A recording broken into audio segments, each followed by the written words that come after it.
Hey, I'm Chuck, and welcome to my Monday live stream, Chuck's Captivating Chat. This is my neighborhood in Las Feliz. Had an incredible day yesterday. I went to Palm Springs. If I had been thinking, I would have taken some video for you guys, but instead, I actually just had fun and visited some very dear friends of mine, and it was a great day. And the week before, I got to see my sister. I'll talk about this on a future show because I've got something incredibly special today. This is truly a special edition because joining me is my dear friend Anastasia Paveloff, and as you can see, I can't conceal this selfie stick, so we're just gonna incorporate this. The long phallus. I knew you were gonna say that. Anyway, the two of us love to walk through this neighborhood at least once a week. It's where we do a lot of our talking. We get outrageous and crazy, and we've been saying forever, we need to just record this and include you in on it. So what do you say? Shall we start walking and talking and just seeing whatever comes up? Comes up in this in this grandiose day of Holly weirdness. We are in Holly weirdness. The east side of Hollywood, ladies and gentlemen, boys and girls. Welcome to Los Feliz. Espanol for so happy. Yeah. Ooh. Happy Cinco de Mayo. Aren't you getting all continental? I'm so continental. Well, that is the gringo holiday to drink lots of beers, and this is an offensive accent, and we're going to drop that right away. Yes, of course. We don't want to be accused of being politically incorrect partially here. Joan Rivers. That's I'm going to blame it on Joan, who's with us. Blame it on spirit. Joan. Okay. So I'm still trying to maneuver this selfie stick. I can also take over and drive. Let's see. Well, you want to take over the stick? I want to drive. Hey, you do that much better than me.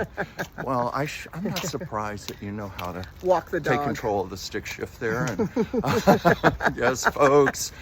Watch out. We get bawdy with each other. We get outrageous. Innuendo. But this is us. This is who just we are. us. We're In best truth. pals. We love to walk through this neighborhood. Yes. I think some of our greatest ideas come to us. We're both artists. We're both writers. Weirdos. Thinkers. Weirdos. Yes.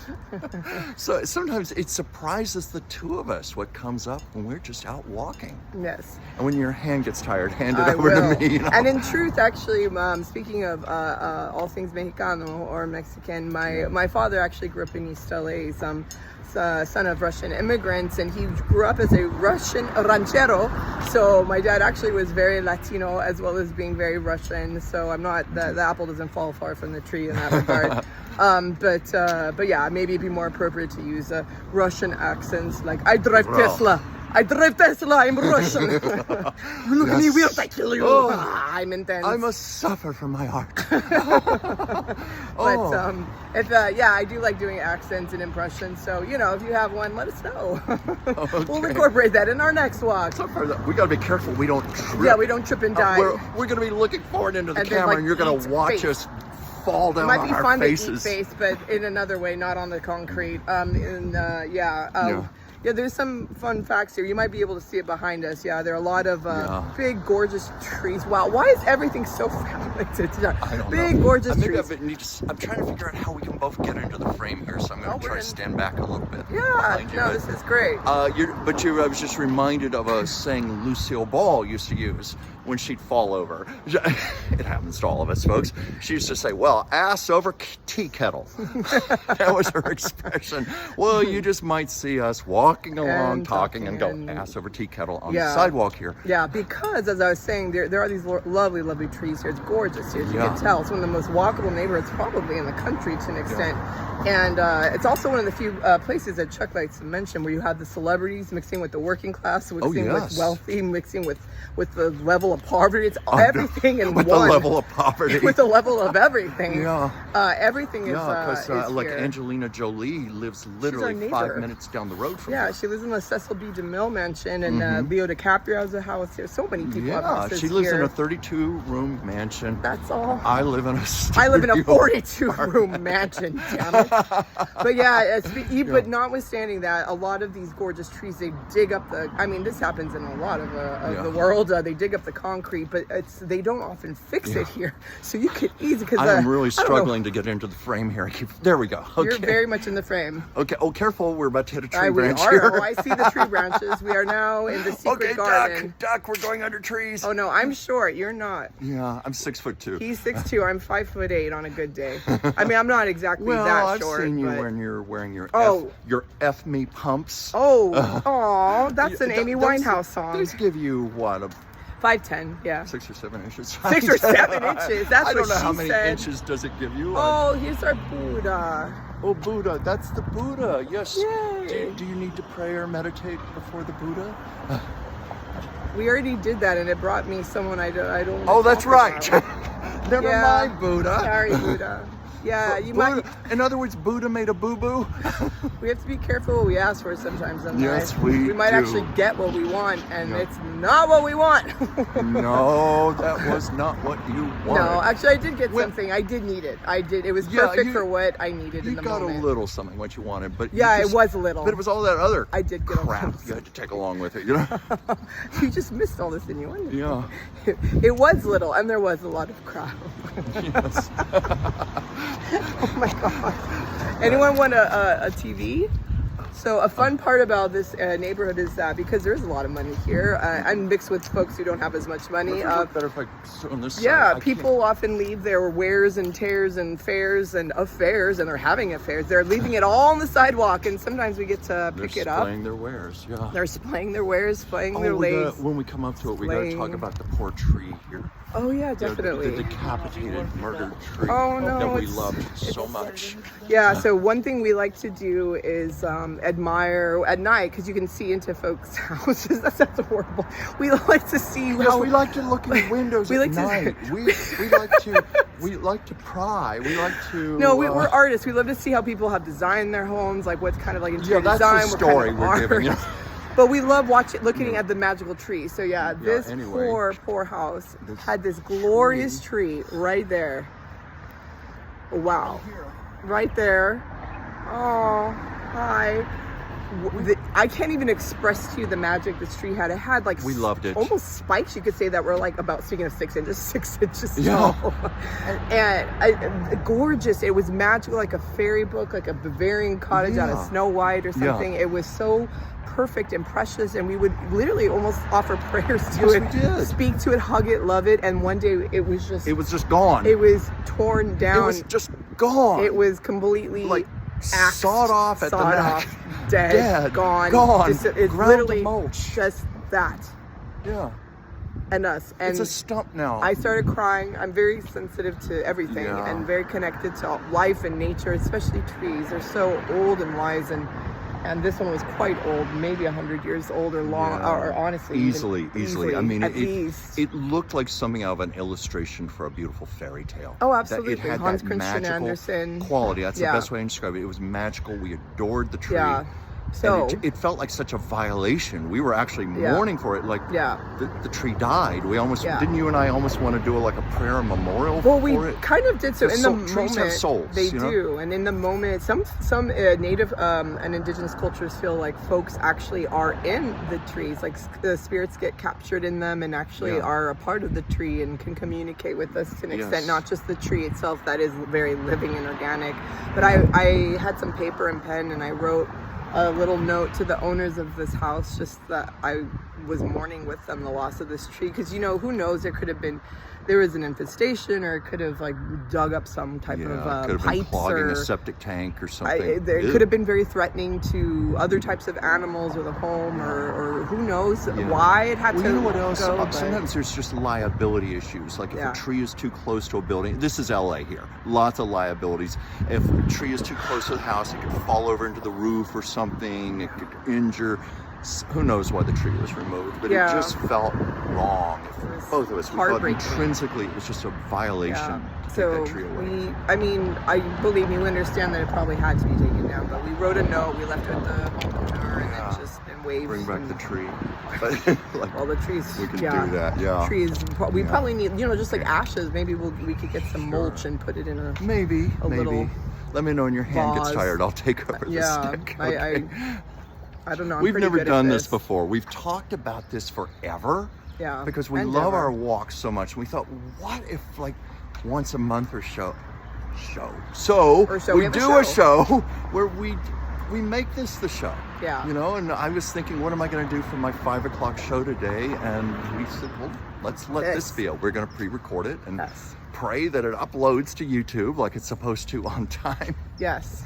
Yeah. I also have some Asian in me, blood-wise, so I'm wearing my old lady Asian Daiso sun visor, so I'm keeping true to my roots and protecting my porcelain cream skin, and here we are. Speaking of roots, you're going to get your hair done in a couple of weeks, right? Wow, he just outed me. Oh, come on. It's like old lady. Speaking of old Asian ladies. You mean did I out you? I just meant that your hair is beautiful, but you're going to make it more beautiful. Because I remember we went out for her birthday to the Roosevelt Hotel. Yes, we did. And she had just had her hair done. I mean, wasn't for you the first time since the pandemic? You'd had it professionally done, colored, and cut, and she looked like a movie star. Well, I am, darling. Well, yes, you are, darling. But but you look like a movie star that you are. She don't looks do porn. so beautiful. I swear. And yes, you can see she's very beautiful now. Oh, stop. But in a couple of weeks, tell me more. Tell me more. Couple of weeks, she's going to get her hair done. My hair will and be it's did. going to be even more spectacular. We are going to have a few more highlighted bits and bobs. Bits and bobs. Highlights and bits and bobs. Bits and bobs. I've got to remember that. That's a good title for something. Highlights and bits and bobs. Highlights and bits and bobs. Like gemstones and diarrhea. Yes, gemstones and You heard it diarrhea. here first. Yes, that is trademarked by Chuck Drantul, Anastasia, Paveloff. Yeah. Please do not copyright infringe upon us. Yeah, every so often we get little flashes of inspiration. Yeah.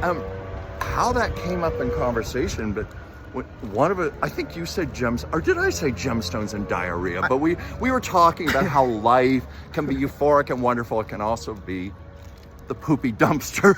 And where you we came up with the your term pants gemstones and diarrhea, and one of us said, that's a great title for Yeah. a poem or a short story or a collection novel of or a collection play. of short stories, a collection of poems. You name it. It could be all sorts of things. Because well, recently, I mean, we're sort of intuiting what this conversation is, but they're tell actually. that story. Oh wait, which story am I going to do? You don't know what story I'm going maybe, to tell. No, maybe that one's a little too crude to tell, but No, stay in frame. stay in frame. Okay. But there were quite a few deaths in my life recently, and some really intense situations that transpired, and I actually pooped my pants. Oh, you did. You went there. Oh, watch your step. Watch your step. Yeah. This step is a killer. And you would have watched the ass over the tea kettle moment. we are crossing the street, We're so involved in our video here. and let's not die. And I think one Cars are car like- almost just ran us over. Here, watch your step there. Oh, okay. We'll get better at this, folks, as we go on. No, this is the best part of this, I think. Yeah. But yeah, I pooped my pants, folks. Yes, this can happen to you too. You don't have to be 95 in diapers. You could be whatever the hell age, 25, 35, 45, or more or less. When it needs to come out, it's gonna come out, and there's humor in that. Actually, oh my God, we were so weird. I get inspiration anywhere. I can't even truly say anywhere this. you get I can't inspiration. even say this. Is so gross. You guys want to know? No, this is so much information. I think you might throw up in your mouth. I think we're gonna leave it at that. But there were definitely some brilliant insights and moments in the middle of said diarrhea. So it's like you have this, actually, there's a book called After the Ecstasy, The Laundry. That's often, I use this line a lot because that's quite often what it's like. You know, you're in this euphoric moment, almost like you're on like psychedelics, and you see God. Watch your head, we're heading for branches. You are God, yeah. And then all of a sudden duck, it's like, duck.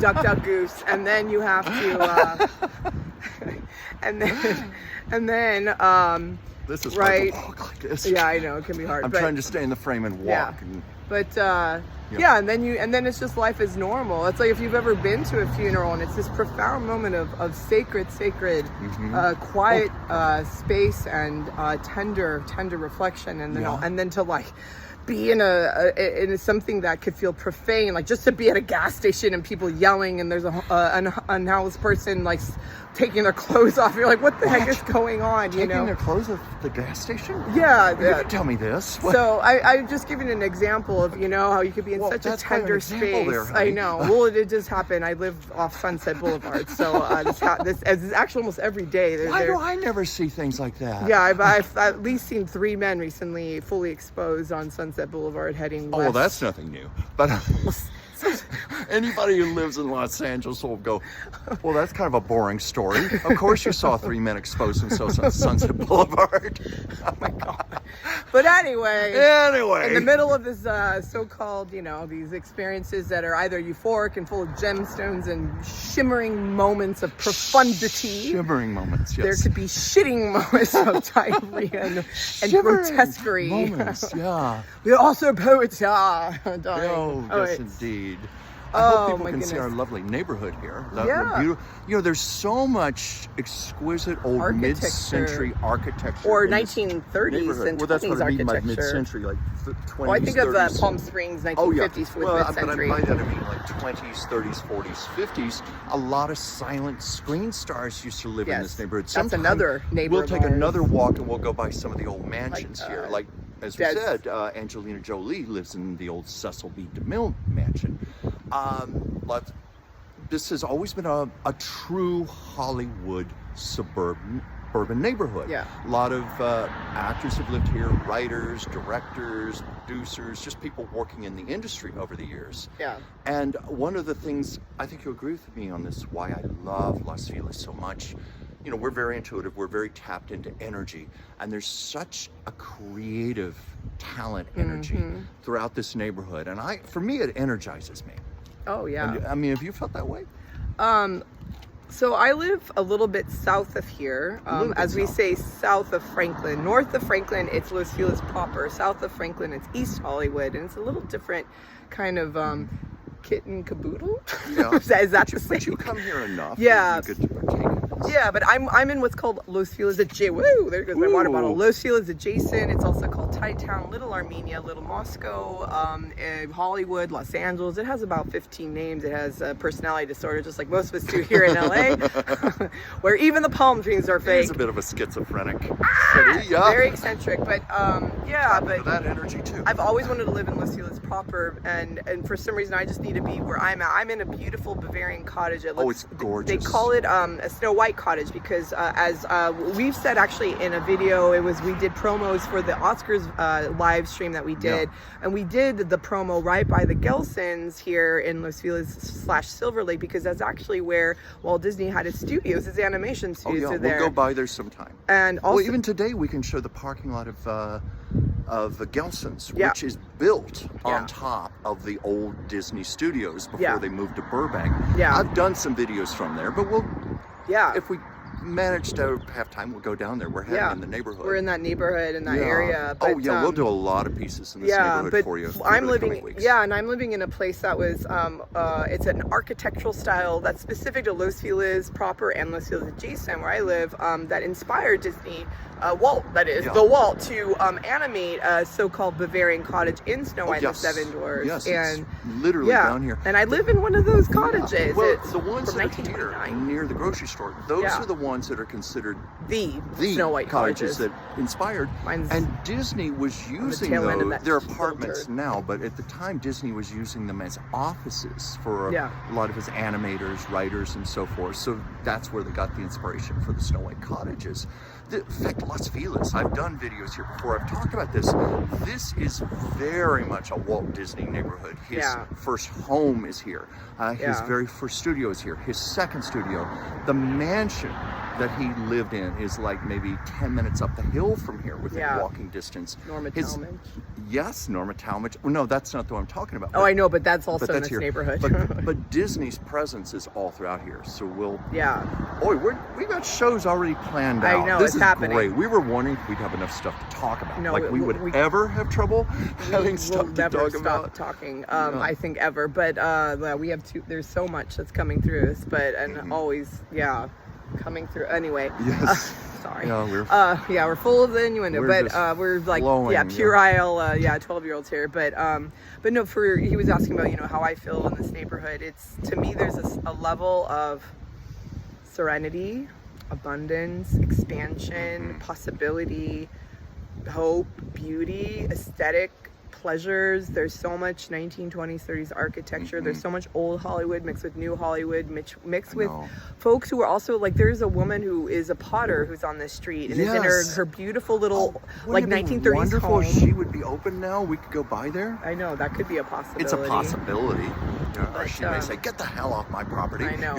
Well, we'd have to obviously. You do not have permission to be videotaping me. You know? So we definitely need permission for that first. I But, know, but I just say that because there's so many working artists and working people at all sort of spectrums of say, you know, class and sort of fiscal levels or fiscal responsibilities or you know, I was going to say about your place and a lot of similar buildings that were built in the 1920s.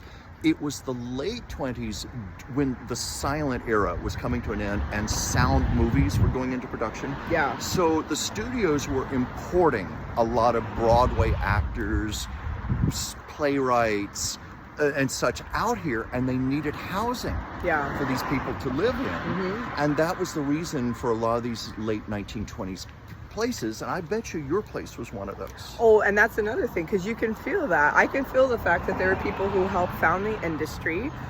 Just kind of like I work in a similar, I can't really mention where I work, but I work in a place that's similar to that era and that vibe, that feel, that energetic, and because where I work and also where I live, you can feel the fact that there are folks who, they were writers, they were producers, they were I don't know, back of camera, front of camera, whatever they were. In fact, there were women who lived in my place before me who were actors in the industry, and it's just always, and all the people I live around too, there's just so much creativity and life, and I feel it every day. And also, it's not, I don't know, when people think of maybe Hollywood or like creativity in a Hollywood sense, I mean, I think they think of like very A-list, very perfectly curated, manicured, exquisitely gorgeous people. And of course those people do exist. Like us, you mean? Like us. But also, it's just, there are also... We almost walked into a lady with her dog. Yeah. But there are also people here, though, for the most part, who are, we're the weirdos, we're the creative, they're the ones who are like, you know, just thinking stuff up, throwing spaghetti against the wall, seeing what sticks. Those are my favorite people. Well, because, I mean, at the end of the day, good God, how many millions and millions of scripts are on the fucking floor that never got made or got so close to being made, you know? And so many actors, so many ideas. It's like to get something actually through production and to screen it and to get distribution rights and to get it to actually be anywhere. It's just such a Herculean effort. It involves so many people, so much money. I'm honestly amazed anything freaking gets made and out there into the world. I am too, because I've tried it myself with a screenplay. Yeah. It's very hard. Very, very hard. You know, a psychic pointed out to me one of the reasons there's so much, shall we say, bizarre energy, especially around Hollywood, is because you think about tens of thousands, if not hundreds of thousands of people have been coming out here for decades. You know, since the teens, the 20s. They come here to pursue their dreams, and maybe, an upper 1 or 2% of those people ever make it. So you get there are a lot of broken-hearted souls, and there are theories that these entities are floating around the city to this day. Yeah, broken-hearted, or also folks who just, they have to make it, and they get so obsessed and so desperate that they do depraved things sometimes to make it, and and there's that kind of energy. But there are a lot of us who just love to, we're just like, I'm from LA. I'm one of those unicorns actually from this freaking city. I mean, my family on both sides, they're immigrants, but we're, you know, but I was born and raised in LA County and the environs and environ. But sorry to be French about it. But you know, I never necessarily, like, we're cinephiles. We're kind of obsessed with old Hollywood and Hollywood history generally, and watch a lot of movies and so on. But I've performed all my life, and to music, I just never thought of myself as like, oh yeah, I should get an agent or do the Hollywood thing. But you know, I'm losing my train of thought also because you want to go over this way? Sure, we'll go this way. Are you okay, or do you want me to take this? We're going to swap out. We're going to swap out here. We have to be careful too. There are like a million cars. I'm thinking also, once we reach the 30-minute point, why don't we do a part 2 for next week? I love that. When we do that. So we're going to keep talking. We might talk a little beyond that, but I I'm just checking time here. So are we going to dare cross the street and Yeah. hold a selfie stick at the same time and not get killed here? We're gonna hold hands with the selfie stick. I'm Yeah. gonna hold a selfie stick. There's Chuck. We're walking There we across the are. street. Okay, Speaking of made depraved it. energy, this park over here, that's where the Manson family threw away the gun, right? Yes, it is. Yeah. You want to flip the camera around? And Oh, it's so, right what there. a fabulous neighborhood we live in that we have that as part of our history. Yeah. And folks, I'm not making light of a tragedy, but Oh, it's nonetheless, it's terrifying. it You did can feel the happen energy. here. So we're just pointing it out. they just murdered someone. Were running down the streets here, and then wanted to dispose of the weapon, and actually threw it here. The first time, actually, it was Chuck who told me that. Well, yeah, because I'm the guy with the story. yeah, we were talking about because I helped work on the film. Well, not really work on it. Help promote, we'll say, the film Once Upon a Time in Hollywood, Tarantino's film. I worked somewhere at the time where we worked with Tarantino. We both met Tarantino. And too. so we were we were talking about that movie because it's a reimagining of the Manson family murders, and incidentally, as we were taking our walk one day, Chuck's like, oh, how about this? And instantly I could feel the horror of that experience here. But I just wanted to loop back to, I'd mentioned I was losing my train of thought, so we didn't die in the crosswalk there with our selfie stick. Well, yes, but it's not easy holding a selfie stick, talking and dodging traffic. Yeah, I was learning as we go here.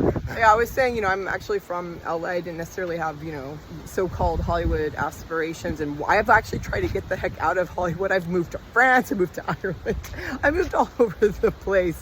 But there is, because I thought that I'm a particular type of creative weirdo, I don't know, live in like Berkeley or go to another country or, more of a San Francisco, maybe New York type, I don't know, but this is actually my place and my home, because as much as I fought it, everything was fighting to get me to my home stay. too. And I love it here. And I even though have. Chuck is not from here, my God, No, he's I'm more, from Northeast, a little town in yeah, Virginia. but he knows, he chose this place, but it was with such a full heart. Well, you see, I had wanted to be here since I was a very young child. I mean, when I was like 4 and 5 years old, I wanted to be here. So I think it gives me a unique appreciation for being here. All the more. And but I say that because we're talking about sort of like there is, if you go to Hollywood and Highland in that area where the current Oscars are held at the Dolby, in that area there is, I call it the Heart of Darkness. It's kind of from where Hollywood and Sunset cross Vine all the way almost to La Brea and Hollywood and Sunset. It is there is a certain ungodly underworld presence. It's very disturbing to a certain extent. It has shifted a little, I feel. Trying to stay in the frame here. No, I know, sorry. But there's something that that's here. And there are the A-listers and that kind of like what you see like magazine print model beauties, and then there's also the rest of us who just like, we like to fart around and do fun things with art and movies and writing and poetry and content creation and I actually technically have done modeling too, what I mean? Like, well, I was going to say, I didn't mean to interrupt you. We're also normal people here too. Say, if you check a lot of my old videos going back to the Oscars were in March, right? I went down to where she's describing. I did maybe, I think something like 30 or 40 videos on that street in front of the Dolby Theater. Very impressive, Chuck. Because, I wanted to do that because I wanted to, so many of you out there, I have people all over the world watching this channel right now. Hi, Thank you so much. And I thought it would just be fun to share that with the people who've never been to LA, who've never experienced such a thing. Even what we're sharing right now, we can bring this vicariously to you. How are we doing on time here? So we're just about at the 30-minute mark. So any last thoughts as we have thoughts? We have 1 minute. 1 minute. Well, okay. I think what we want to do is wrap this up at a nice, neat little 30 minutes. Yay. And then we're going to, I don't know if we'll keep recording on this spot. We'll find another spot and we'll have another show for next week. Yay. Does that sound good to you? That sounds beautiful. Okay. And let's see, we're at 29 minutes, 22 seconds. Do you have any final words or thoughts for all those viewers out there? I love you all. I love you. You know you. how loved you are, even though you don't know me. I love you. I'm grateful for you. Yeah. Thanks for watching today. If you ever want to chat with me, I am the Sacred Spheres with an S on the end of that. The Sacred Spheres. You can find me on Instagram, YouTube. You can email me, thesacredspheres@gmail.com. It's my website. I do dream work, fun stuff. Check it out or don't. She's a Renaissance woman. But I folks. love you and know how loved you are. Yeah. Thank you for watching. And for myself, please like and subscribe Chuck's Captivating Chronicles. Keep watching Chuck's Captivating Chat every Monday, 5 p.m. Pacific, 8 p.m. Eastern. This is my great love doing this. I just looked at my channel today. I am up to 1,496 subscribers. You're almost at I just need 1,500. 4 more to Come on. 1,500. And I say that not for subscribe. me, but just to say Subscribe. thank you to you for all your support. It means the world. I love all your comments you're giving me. I feel like I'm making genuine friends out there. So, shall we say goodbye just for right now? And Say then we're going to goodbye. record another show. So, here we go. We're going to hit the little button here. Bye. See you soon.